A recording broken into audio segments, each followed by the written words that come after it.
Bonjour à toutes et à tous, voici notre 86e invité. Et oui, déjà 86e invité. Après le nautisme, avec Romain Vallier qui nous a présenté son dispositif d'amortisseur d'amarre, eh bien c'est le propre de l'émission. Nous basculons dans un tout autre domaine. Et cette semaine, nous allons parler cuisine. Et pour nous en parler, je vous présente Halim Irech. Bonjour Halim. Bonjour Philippe. Bon, question habituelle, tu connais l'émission ? Oui, je connais l'émission. Ça m'est arrivé de regarder quelques reportages. Ouais. Voilà, j'ai vu des reportages de la cave madrienne avec David. Bien sûr, l'incontournable David. Voilà, la petite carrosserie, la quincaillerie Laura, voilà. Les incontournables de la presqu'île. Hein. Chapeau pour elle. Voilà, oui, tout le monde le dit. Elle est adorée. Si tu regardes Laura, je te l'ai déjà dit en direct, mais tu es adorée par tout le village. Voilà, et aussi, j'ai regardé aussi l'émission avec Jean-Pierre, le seul opticien de Saint-Mandrier, voilà. Très bien. Les questions habituelles, tu es né où? Et puis un petit peu, quel est ton parcours scolaire? Qu'est-ce que tu as fait? Je suis né à la Seine-sur-Mer depuis 1972. Voilà, j'ai grandi à la rue d'Enfer-Rochereau. Et ma première école, ça a été l'école maternelle à Aristide-Briand.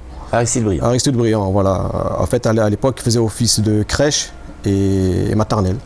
Il disait ça, jardin d'enfants. Donc tu étais tout petit. Tout petit, voilà. Donc tu es né ici, mais tu es d'origine algérienne. Je suis d'origine algérienne. Et donc ta famille est peut-être encore là-bas au pays d'ailleurs. Non, mais mes parents ils sont ici. Ils sont ici. Voilà. Oui, mon papa il est venu en 1967. Oui. Mon papa est venu en 1967. Et ma maman, elle a rejoint ici en 1971. Voilà. Donc on a tous grandi ici. En fait, on est une grande famille. Tu es un Provençal. Voilà, je suis ici. Voilà, tu es un vrai Provençal. Alors, quel a été un petit peu ton parcours professionnel, parcours de vie, on va dire? Mon parcours professionnel, à l'école, c'était pas trop mon point fort, parce qu'à titre personnel, je n'aimais pas trop l'école. Ouais, ça arrive. Et voilà, donc du primaire Martigny, j'ai été à Polyluard. Ouais. Pour nos spectateurs, il faut quand même te suivre, parce que pour nous, évidemment, on sait, mais alors il faut dire où c'est tout ça. À Polyluard, c'était à la Seine-sur-Mer. À la Seine-sur-Mer. C'est toujours à la Seine-sur-Mer. Toujours à la Seine-sur-Mer. Voilà, centré sur la Seine-sur-Mer. Voilà, oui, toujours centré sur la Seine-sur-Mer. D'accord. Voilà, et après, j'étais au lycée technique Paul Langevin. Ah, Paul Langevin. Voilà, on m'avait envoyé là-bas pour trouver un métier. Et alors, tu as commencé par quoi? La première année, professionnellement, il fallait essayer plusieurs métiers. Il y avait la mécanique générale, il y avait la menuiserie, il y avait la chaudronnerie, il y avait la ferronnerie. Et là, tu as fait... après, il fallait prendre un choix.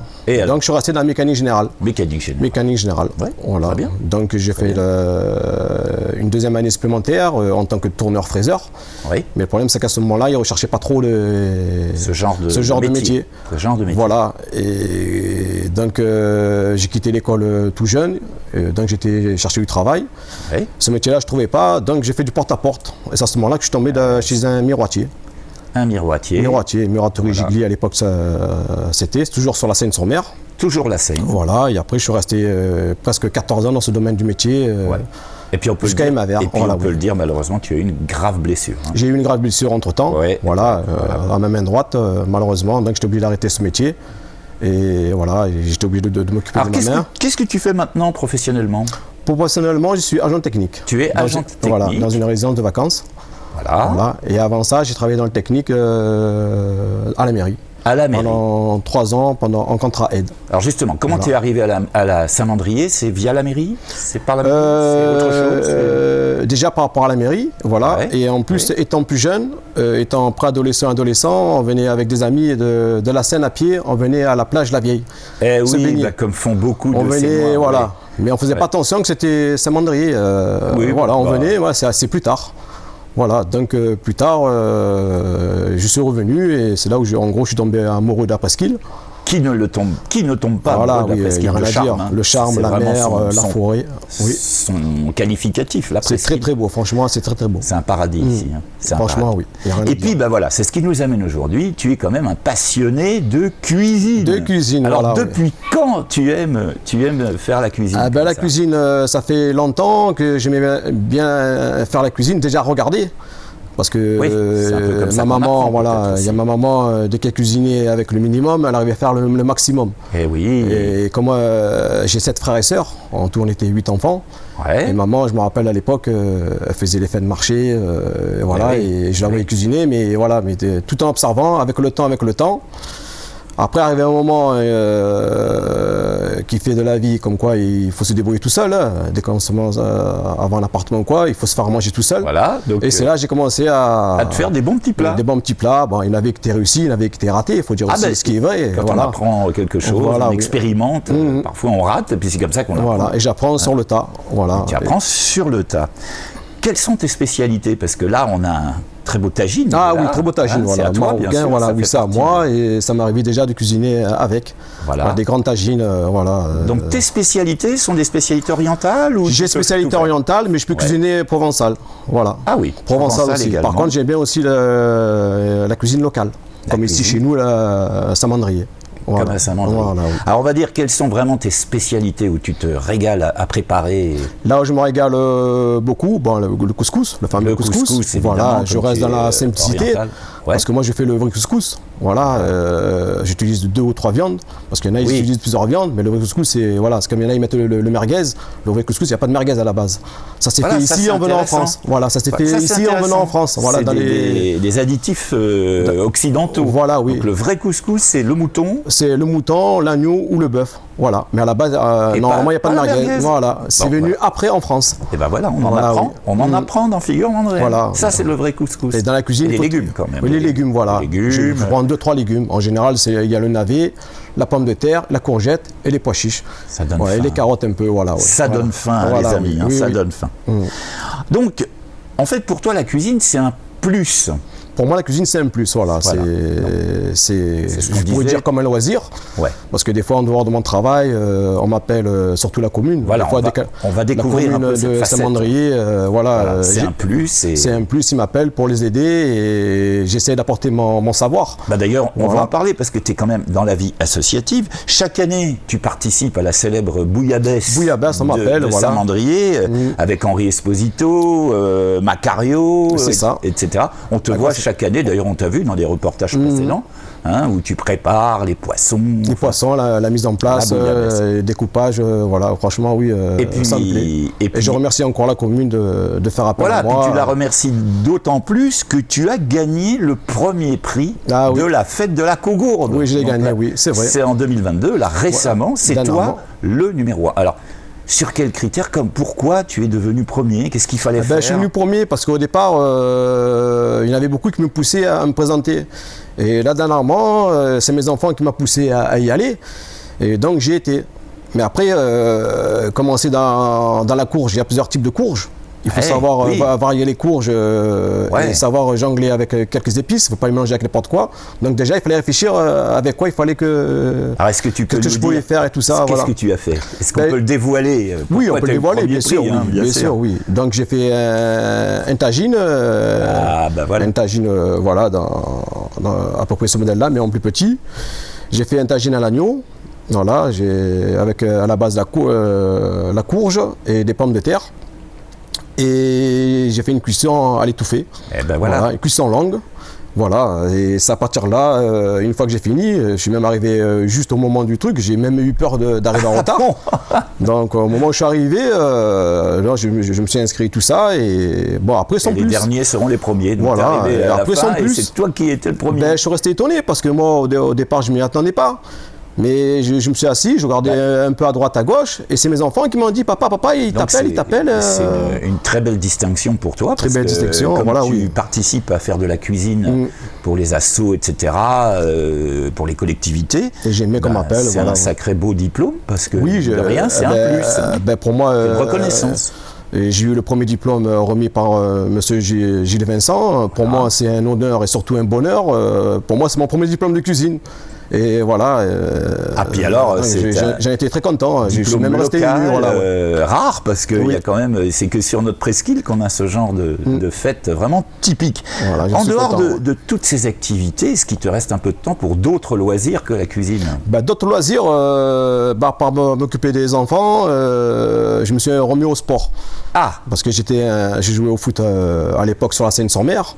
D'accord. J'ai commencé à la GSS, Jeunesse Sportive Sénoise, voilà. Après j'ai continué au FCS. Et après j'ai joué en loisir. J'ai même joué une petite année avec les vétérans à Saint-Mandrier. Oui, j'avais souvent des blessures. Donc ça m'a pas. Et donc il fallait que j'arrête. Ça calme. Donc je me suis reconverti au vélo. Et depuis je fais beaucoup de vélo. Et puis alors ici, je fais beaucoup de vélo. Ça grimpe. Je vais un peu de partout. Voilà. Ouais. Très bien. Quels sont tes projets pour 2023, pour cette année? Qu'est-ce que tu as comme projet? Les projets, c'est dans quel domaine? Dans tout domaine. Qu'est-ce que tu envisages de faire pour... Moi, j'aimerais bien dans les années à venir, mon rêve c'est d'ouvrir un laboratoire. Être traiteur, j'aimerais bien, voilà. Et pouvoir un laboratoire de cuisine. De cuisine, voilà, un laboratoire de cuisine. Non, un laboratoire de cuisine. C'est beau ce terme laboratoire. Laboratoire, voilà, oui. La recherche. La recherche, voilà, et j'aimerais bien cuisiner pour le village ou à l'extérieur, faire découvrir donc c'est un appel la cuisine, voilà, oui. C'est un appel qu'on peut lancer à nos spectateurs si vous avez envie d'avoir un bon cuisinier qui nous fait des choses tout à fait raffinées, vous allez contacter Halim. On va donner d'ailleurs son numéro de téléphone. Oui, bien sûr, oui. Qui va s'inscrire. Oui, je peux donner mon numéro de téléphone, le 07 70 10 45 45. Voilà, ça s'écrit sur l'écran. C'est un projet, j'aimerais bien finir dans la cuisine. Donc, si c'est possible, voilà. Oui, on sait que c'est ton rêve. Hein. Tu es cuisinier dans l'âme, tu es un amoureux. J'aime bien dès qu'on m'appelle et surtout apporter mon savoir. Et aussi, j'apprends aussi, même je connais un peu la cuisine, j'apprends encore avec les grands et j'apprends encore avec les petits. Il faut toujours tout prendre. Voilà. Même si on sait, je fais en sorte que dès que je suis devant un grand chef, même si je sais, j'écoute quand même. On apprend toujours. On apprend toujours. Voilà, oui. Formidable. Les questions du tac au tac. Ou le tac au tac. Aïe, tout le monde les redoute, c'est rigolo. Hein, réponse pourtant, sans réfléchir. Ça tourne toujours à peu près autour des mêmes questions, mais je sais que les invités redoutent toujours un petit peu. Bon, allez, je les ai fait simples pour toi. Si tu étais un plat. Un plat Un couscous. Un couscous, évidemment. Quelle est ta principale qualité? Ma qualité, un peu trop exigeant. Et on me dit que je suis beaucoup maniaque. C'est bien. Voilà, bon, je ne sais pas si c'est une qualité ou un défaut. Voilà. Non, parce que je pense que, surtout dans la cuisine, puisque c'est vraiment ton dada. Et je suis ordonné aussi, voilà. J'aime bien être ordonné. Oui, c'est fondamental, non? C'est une qualité. Alors, à l'inverse, quel est ton principal défaut? Je suis grincheux, des fois râleur. Et râleur? Râleur, des fois, voilà. Ah, t'es un râleur? Des fois, je suis un peu râleur, voilà. La confidence pour dès que c'est pas bien fait comme je veux ou quoi, voilà.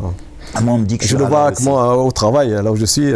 Des fois, que mon collègue travaille, des fois, voilà.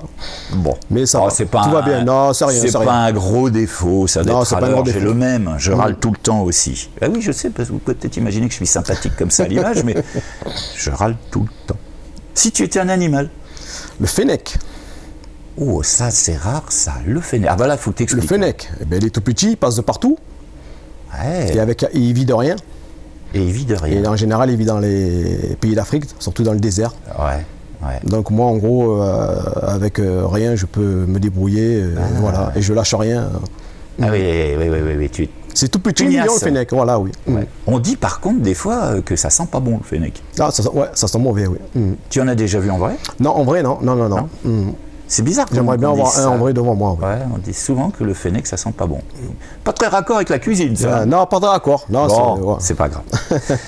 Halim, qu'est-ce que tu aimes le plus dans la vie? Dans la vie, la nature.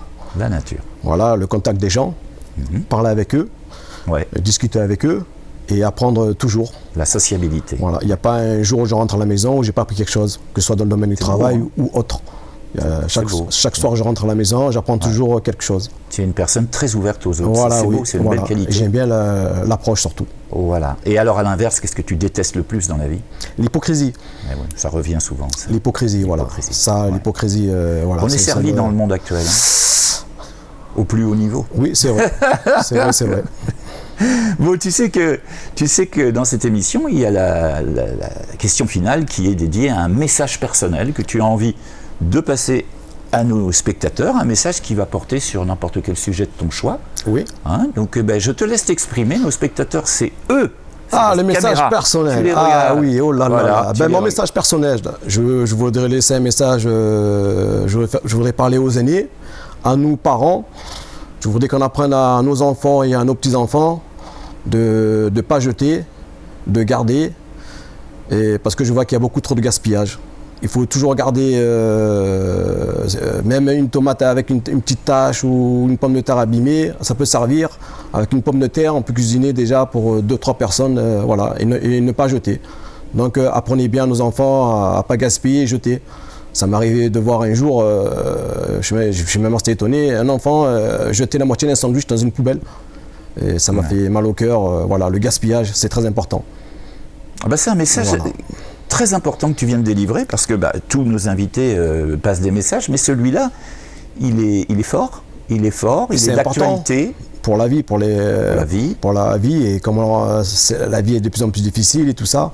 Donc la moindre nourriture, il faut la garder, parce que moi aussi j'ai appris à cuisiner avec les fonds de placard, comme les fonds de frigo, comme ma maman le faisait, avec le minimum, elle arrivait à faire le maximum. Elle arrivait à cuisiner pour nous, mais aussi pour les voisins. Pour les voisins, oui. Pour les voisins.